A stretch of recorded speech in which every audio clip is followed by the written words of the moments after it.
नमस्कार दोस्तों जैसे आप लोगों ने थंबनेल पे देखा इन 4 महीनों इन 4 महीनों में इन 4 चीज़ों का सेवन या इन 4 चीज़ों की चाय हमें ज़रूर पीना चाहिए। दोस्तों 4 महीना कौन-सा है जिनमें हमारा शरीर सबसे ज़्यादा बीमार होता है और उस समय हमें उन बीमारियों से बचने के लिए इन 4 चीज़ों की चाय का सेवन करना चाहिए। अगर इन 4 महीनों में इन 4 चीज़ों की चाय बनाकर आप डेली प्रयोग करते हैं, तो दोस्तों आप उस समय की बीमारी से होने वाली जो बीमारियाँ होती हैं, उनसे आप अपने शरीर की सुरक्षा कर सकते हैं। चाहे वो छोटी बीमारी हो, चाहे बड़ी बीमारी हो। यही दोस्तों छोटी बीमारियाँ जब हम लापरवाही करते हैं, इसका ध्यान नहीं देते, इसका इलाज नहीं करते हैं, तो यही छोटी बीमारी बड़ी बीमारी बन जाती है। तो हमेशा हमारे शरीर में जब भी कोई नया बदलाव नज़र आए, जब भी कोई छोटे-मोटे आपको सिम्पटम्स दिखे, तो दोस्तों तुरंत अपने पास के या फैमिली डॉक्टर से या निजी सरकारी या सरकारी हॉस्पिटल में जाके संपर्क करना चाहिए। उससे संबंधित जो छोटी-मोटी जाँचें होती हैं, उसे कराना चाहिए। जागरूकता ही हमें दोस्तों बीमारियों से बचा सकती है। जागरूकता तो हमें अपने स्वास्थ्य के प्रति, अपने परिवार के प्रति हमेशा जागरूक रहना चाहिए और जागरूकता से दोस्तों हम अपनी छोटी भी बड़ी बीमारी को घर पे रहकर भी रिकवर कर सकते हैं, इसे ठीक कर सकते हैं। तो दोस्तों चलिए आज के वीडियो में हम जानते हैं वो कौन से 4 महीने हैं जिनमें हमारा शरीर सबसे ज़्यादा इफ़ेक्टिव होता है और वो चाय किसकी बनानी है, कब पीना है, कितनी मात्रा में पीना है, ये सारी जानकारी आपसे शेयर करते हैं। इसलिए मित्रों इस वीडियो को बिना स्किप किए अंत तक सुनिएगा। सुनने के बाद अगर आप हमारी जानकारी से संतुष्ट होना, तो दोस्तों वीडियो को लाइक करके कमेंट सेक्शन में ओके थैंक्स कर देना और इस जानकारी को ज़्यादा से ज़्यादा लोगों तक ज़रूर शेयर करना। इसी तरह से स्वास्थ्य से संबंधित और जानकारी प्राप्त करने के लिए अगर आप हमसे जुड़ना चाहते हैं, तो चैनल को सब्सक्राइब कर लीजिए, बेल आइकॉन का बटन ऑन कर दीजिए, जिससे हर एक वीडियो की नोटिफ़िकेशन आपको मिलती रहे। दोस्तों चलिए सबसे पहले जानते हैं वो कौन से 4 महीने हैं जिसमें हमारा शरीर सबसे ज़्यादा बीमार होता है। वो 4 महीना है दोस्तों बारिश का।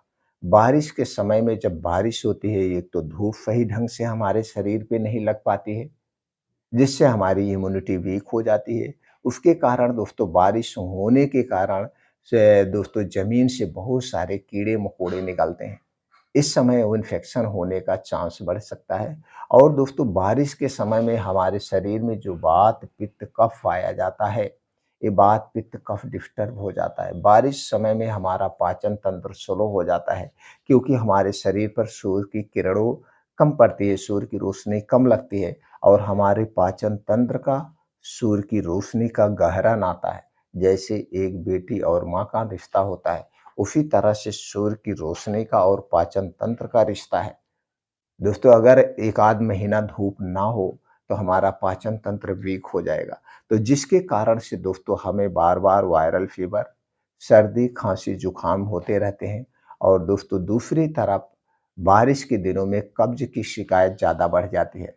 तो इस समय दोस्तों हमें कुछ पहले सावधानियाँ बरतनी चाहिए। हो सके तो हमें असमय नहीं भीगना चाहिए, जैसे कभी रात में हम ऑफ़िस से आते समय या खेत में काम कर रहे हैं तो भीग जाते हैं, स्कूल से आते समय भीग जाते हैं या सुबह भीग जाते हैं, तो भीगने से बचना चाहिए। भीगने से बचना चाहिए और अगर आप भीग जा रहे हैं तो कुछ उसके लिए वो सावधानी अपना तुरंत घर पे आइए, कपड़े चेंज करिए, बालों को साफ करिए, ये सारी सावधानियाँ बरतनी चाहिए। उसके अलावा दोस्तों बारिश के दिनों में बाहर का कोई भी चीज़ खाने से आप बचना चाहिए।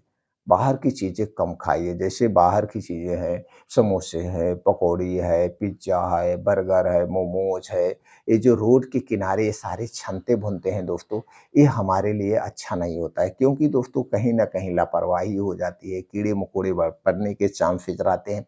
तो दोस्तों ये रोड साइड के या वैसे भी तली-भुनी चीज़ों को खाने से बचना चाहिए क्योंकि बारिश के दिनों में हमारा पाचन तंत्र कमज़ोर हो जाता है। तो ये कुछ सावधानियाँ आपको बरतना होगा, यानी कि और दोस्तों जब भी आपको जुकाम-बुखार हो तो तुरंत कुछ घर के नुस्खे, दादी माँ के नुस्खे अपना करके आप इसे रिकवर कर सकते हैं।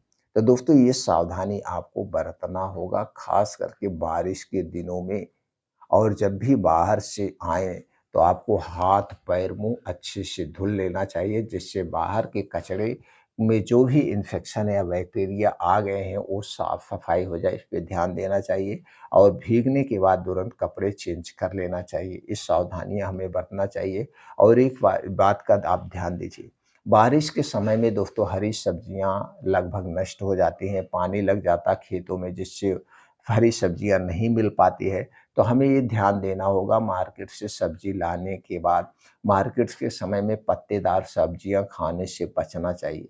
क्योंकि अगर कहीं पे उगाया भी जा रहा है, तो जब खेत में पानी लगता है तो कीड़े उसी पत्ते पे चढ़ जाते हैं। इससे बचना चाहिए और बारिश के दिनों में स्टोर की गई सब्जी खाने से बचना चाहिए। वैसे हमें स्टोर की गई सब्जी कभी नहीं खाना चाहिए। कुछ छोटी-छोटी सावधानियाँ आपको बरतना पड़ेगा। अब चलिए दोस्तों, हम जानते हैं उन चाय के बारे में। दोस्तों, ये चाय आप डेली एक बार पी सकते हैं, जितना दिन तक बारिश का समय है, 2-3 महीना, 4 महीना जो बारिश का समय होता है, अगर आप रोज़ चाय पी रहे हैं, उस चाय को हटा करके आप ऐसी चाय घर पे तैयार करिए।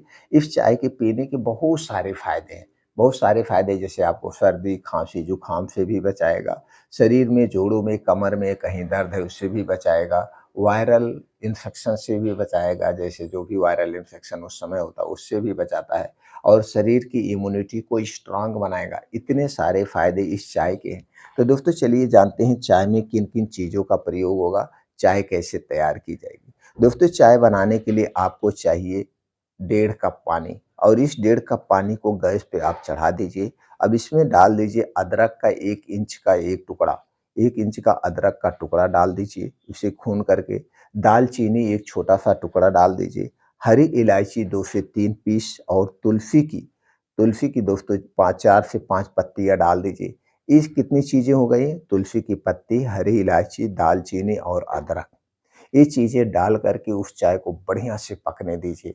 वो पकते-पकते जब 1 कप हो जाए, तब आप उसे गैस से उतार लीजिए और इसी चाय का सेवन आप रोज़ 1 बार कर सकते हैं, चाहे जब 1 बार दिन में आप पीजिए।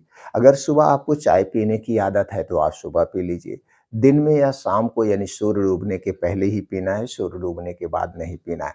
या दिन में आप शाम को जब भी चाय पीने की इच्छा हो, तो दोस्तों ऐसी ही चाय बना के पीजिए। अगर आपको मीठा पसंद है, तो इसमें चीनी मत डालिएगा। चीनी के स्थान पर आप दोस्तों थोड़ा-सा गुड़ डाल दीजिए।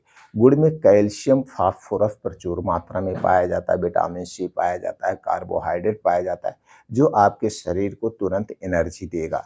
तो चीनी हमें कभी नहीं लेना चाहिए। चीनी में दोस्तों एक प्रकार का गंधक मिलाया जाता है, वही गंधक जो पटाखों में प्रयोग किया जाता है। गंधक एक कठोर द्रव्य होता है। यह हमारे शरीर में चला तो जाता है, लेकिन बाहर नहीं निकलता है। गंधक एक एसिडिक पदार्थ है।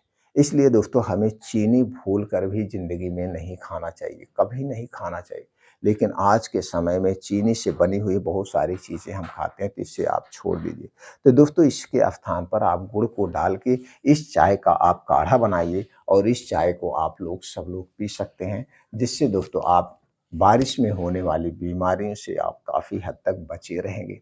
दोस्तों, अगर आपको लगता है कि जानकारी हर घर तक पहुंचनी चाहिए, तो इसे ज़रूर शेयर करिए। दोस्तों, जो जानकारी हमने आपसे शेयर किया, इसे सुनने के बाद मन में कुछ प्रश्न उठ रहा है या जानने की इच्छा है, तो आप कमेंट सेक्शन के माध्यम से जान सकते हैं।